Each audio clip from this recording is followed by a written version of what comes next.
maganar zuwa da sojojin Faransa babu, kai daga kallo na kasan ma ni ma soja ne,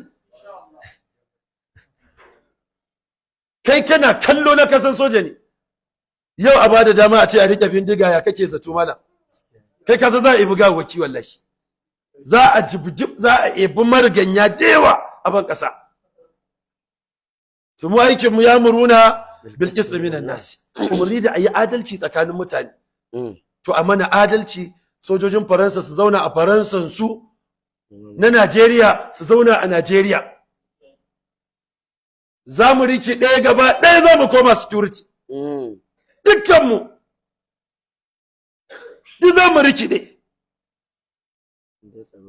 Inda maganar tsaro ce matsalar Najeriya, to duk mun juya mun zama security. Duk mun canza, su yi zamansu a ƙasarsu, mu ma mai zamanmu a ƙasarmu. A ba da dama a sha mamaki, a ba da dama a sha mamaki.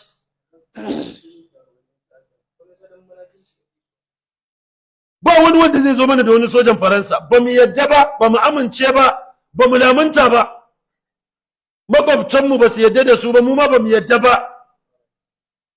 Sojojinmu sun ishe mu, a bar mana kayanmu, kayanmu ne. 'Yan sandanmu sun ishe mu, a bar mana kayanmu, kayanmu ne. DSS ɗinmu sun ishe mu, a bar mana kayanmu, kayanmu ne. Duk jami'an tsaronmu na Najeriya sun isa. Ba ma buƙatar a gayyato mana wasu. Allah ya ce, "Nan ladina yakfuruna bi ayatin lahi."